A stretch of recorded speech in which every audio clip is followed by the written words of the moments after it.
السلام عليكم، ان شاء الله تكونوا كامل بخير وبصحه جيده. مرحبا بكم في كويزين سيسوما ديزات. اليوم اخياتي طليت عليكم بصابلي الكيله بطريقه جد سهله راقيه بسيطه وبزاف رائعه. جبت لكم صابلي النقشه ولا المنقوشه.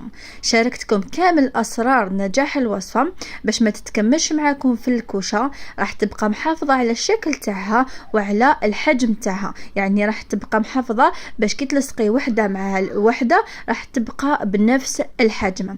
جبت لكم كامل اسرار النجاح، تبعوا فقط الوصفه هكذا بعرفوا كامل على التفاصيل.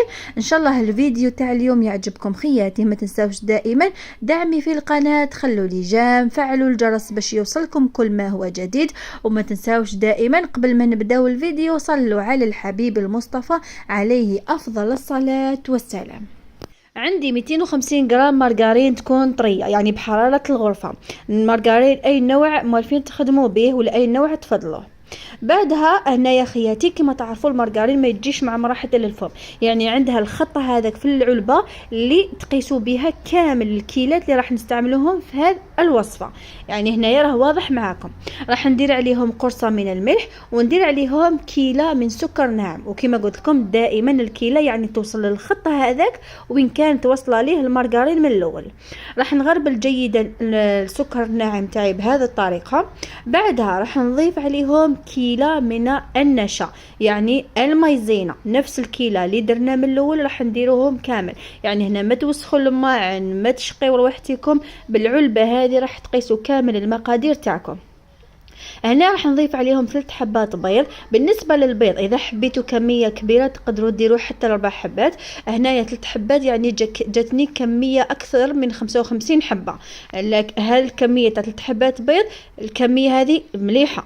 نتوما اذا حبيتوا تضيعوا الكميه ديروا حتى 4 حبات ولا 5 حبات. راح نضربوا جيدا الخليط تاعنا، حبيتوا باليد حبيتوا بالضرب الكهربائي. بعدها راح نضيف عليهم كيلة من الزيت، راح نديرها مباشرة، نزيد نخلطها جيدا. وفي هذه المرحلة ضروري الزيت تاعكم تدخل جيدا في الخليط، يعني هنايا السر باش ما تخرج لكمش كي تكونوا طيبوا ولا كي تكونوا تشكلوا في العجينة تاعكم ما تخرج لكمش ليدام منها، لهذا ضروري تضربوها جيدا. بعدها راح نبدا نضيف في الفرينه. هنا راح نضيف الكيلة الاولى بهذه الطريقه، راح نضيف عليها كيس من خميره الحلويات، وهنا كيس يكفي هكذا، هو السر باش تبقى الحلوه تاعنا محافظه على الشكل تاعها وعلى النقشه تاعها. هنا راح نكمل فقط باليد هكذا يعني بهذه الطريقه. راح نخلطهم وكل ما نشوف العجينه تاعي راهي بدات تدخل كامل فيها الفرينه راح نزيد نضيف الفرينه. راح نزيد نضيف الكيلة الثانيه، ودائما غربلوا جيدا النواشف تاعكم. هنا ضروري تهويوهم باش العجينه تحصلوا على عجينه تكون طريه وفي نفس الوقت تكون خفيفه. هنا راح نكمل نخلط باليد هكذا باش نعرف القوام تاع العجينه تاعي. راح نكمل نخلط جيدا. بعدها راح نضيف الكيلة الثالثه. بالنسبه هنايا لكميه الفرينه، هنا الفرينه عودوا ضيفوه بالتدريج، يعني ضيفوه بالكيلة هكذا باش تعرفوا القوام تاعها كل مره. وكل مره تضيفوا فيها الفرينه حاولوا تدخلوها مليح في العجينه تاعكم باش تضيفوا الكيلة الثانيه حتى تتحصلوا على عجينه تكون طريه وفي نفس الوقت متماسكه. يعني العجينه تاع الصابلي راهي كامل تعرفوها وتعرفوا كامل القوام تاعها. بالنسبه للعجينه هذه اللي يحب يديرها بنوعين، يعني يقدر يقسم العجينه على 2 ويضيف لها 3 ملاعق من الكاكاو البني يكون مغربل، ويكون عنده 2 انواع من العجينه، يعني تقدروا تنوعوا فيها كما حبيتوا. هنا خياتي القوام تاعها شتو كيفاش يكون. هنا على كيس بلاستيكي راح نرش كميه من الفرينه، راح نحط العجينه تاعنا وراح نبدا نحلها. انا دائما نستعمل الطريقه هذه باش العجينه تاعي تجي ملسه وفي نفس الوقت ما فيهاش تشققات. بالنسبه للفرينه ما ديروش كميه بزاف، يعني ترشوا برك فقط سطح العمل وتزيدوا ترشوا كميه من الفوق وتحلوا العجينه تاعكم كيما موالفين، يعني طريقه جد سهله. بالنسبه للنوع الصابلي اي نوع متوفر عندكم، يعني الطبع اللي متوفر عندكم تقدروا ديروه. بالنسبه للتزيينات كذلك انا حبيت ندير لكم حاجه بسيطه، ان فقط الوصفه هي الاهم لانه كاين بزاف اللي ما تنجح لهم صابلي الكيله، لهذا حبيت نشارككم اليوم طريقتي اللي بزاف راح تنجح لكم وتجيكم ما شاء الله. هنايا جبت مول مربع ولا طابع مربع، راح نطبع كامل العجينه تاعي بهذه الطريقه. شوفوا هنا السمك تاعها ما تجيش رقيقه وما تجيش اخشنه، يعني تجي متوسطه. وهنايا بعد ما طبعتهم كامل راح نوري لكم طريقه النقشه. هنا خياتي كي تنقشوا الحبيبه تاعكم راح نمد لكم كامل الاسرار باش تجيكم النقشه محكومه وتبقى هي يعني ما يتخسر الشكل تاعها، وتبقى الحبه كي تلصقيها مع الحبه الاخرى تبقى يعني نفس القيس، ما راحش تنقص وما راحش تزيد. هنا راح نجيب كوبات راح نحط الحبيبه تاعنا ونبدا ننقش من الداخل للبرا. هنا خياتي تبداو من الداخل حتى للبرا كما راه واضح معاكم في الفيديو. انا النقاش تستعملوا اي نقاش متوفر عندكم في البيت، وطريقه النقش كل وحده والطريقه كيفاش تتفنن في النقشه تاعها. يعني كاين اللي يحب تزينها بطريقه نصف فقط، كاين اللي تنقش كامل الحبيبه تاعها. انا نفضل تنقشوا كامل الحبيبه تاعكم باش تجي الشكل تاعها بزاف شباب وبزاف هايل.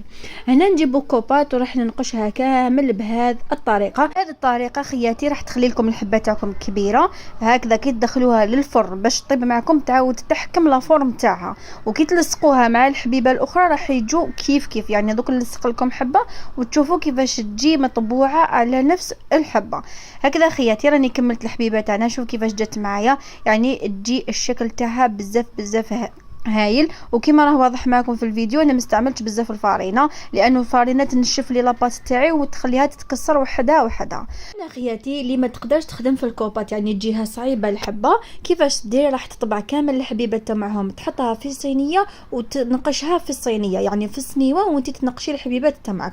ودائما تستعملي نفس الطريقه هكذا باش الحبيبه تاعكم تجيكم موزونه وفي نفس الوقت حاكمه الشكل تاعها. وكما قلت لكم يا خياتي ما تكسروش الفارينه هكذا باش الحبيبه تاعكم ما تتكسرش وتبقى محافظه على الطراوه تاعها. راني كملت الحبيبات تاعي نخليهم يطيبوا. وهنا خياتي راح نديروا الشكل الثاني. انا استعملت هذا الطابع هذا تاع الدمعه اللي يجي الشكل تاعو شويه مرشوم، راح نحيه بهذه الطريقه. دائما نضغطوا على الرشمه هذه باش تحكم الشكل تاعها، وراح نزيد نضغط بالطابع ثاني باش نقطع الحبيبه تاعنا. شوفوا كيفاش تجي يعني ما شاء الله. راح نكمل كامل الحبيبات تاعي بنفس الطريقه. يعني هاد العجينه تشكلوها كيما حبيتوا، لكن خياتي كي تكملوا كامل العجينه تاعكم ما تعجنوش هذاك الباقي تاع اللي تخلوا من الحبيبات، يعني طموها فقط وخلوها تزيد ترتاح شويه.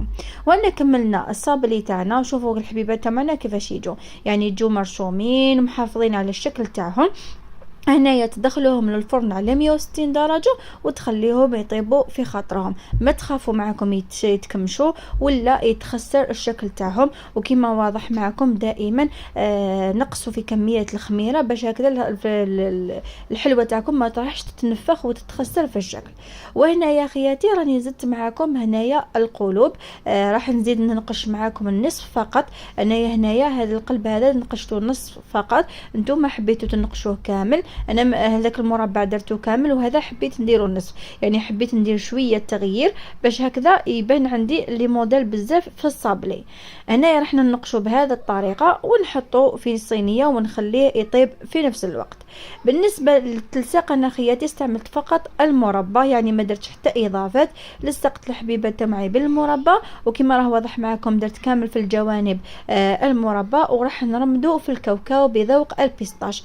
هذا الكاوكاو هذا خياتي دوك نشارككم الفيديو، يعني بعد هذا الفيديو راح نحط مباشره فيديو الكاوكاو بذوق البيستاش. وهذا الكاوكاو راح تستعملوه للتحليات، للحلويات، للبقلاوه، خاصه البقلاوه التركيه، يعني راح تستعملوها بزاف للتزيينات خاصه التحليات والحلويات. وهنايا راح نكمل الحبيبات هذو تاع القلب، وباقي الحلوى راح نشكلها عادي، يعني راح ندير لها تزيين بسيط فقط، لانه الهدف من الفيديو هذا على الرشمه وفي نفس الوقت كيفاش الصابلي تاعنا تحكم لا فورم تاعها وما تتكسرش معنا ولا تتخسر. وين اخياتي شوفوا الشكل المربع كيفاش يجي، يعني الرشمه راح تبقى هي وهذه راني ناكد لكم ونزيد لكم، يعني تبقى الشكل تاع الحبيبه تاعنا محافظ على الرشمه. مبشمه وتبقى الشكل تاعها شباب، يعني ما تستحقيش تزيينات اخرى، يعني فقط بالمربى والشوكولا وانت راكي خدمتي الحلوه تاعك. هنا راح نشد نفس الشيء المربى، هنا تقدروا تضيفوا اي ملون اخر للمربى باش يمد لكم شكل شباب. وهنايا راح نرمدوا عفوا راح نزيد نديروا كامل هكذا في الجوانب. هنا استعملت جوز الهند لانه حبيت نغير شويه، كما قلت لكم التشكيله حبيتها تكونها متنوعه. بالنسبه للدمعه هذه لصقتهم بالشوكولا، بعدها راح نجيب شوكولا راح نعمر كامل الوسط هذاك بالشوكولا.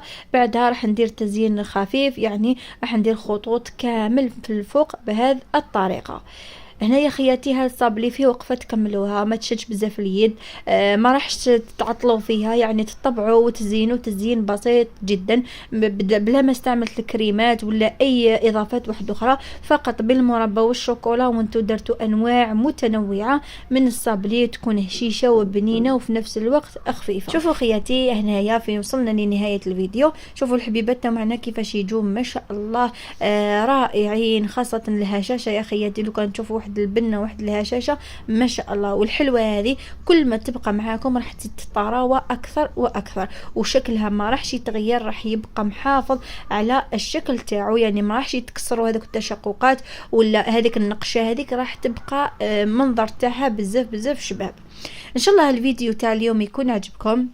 ما تنساش خياتي دائما دعموني في القناة، خلوا لي تفاعلكم وتعليقاتكم لتحفزني وتشجعني أكثر وأكثر. وكما قلت لكم بعد هذا الفيديو راح نحط لكم فيديو الكاوكاو بذوق البيستاش، هكذا راح تديروه كتحضيرات لرمضان وتذوقوا به التحليات ولا الحلويات ولا حتى البقلاوة.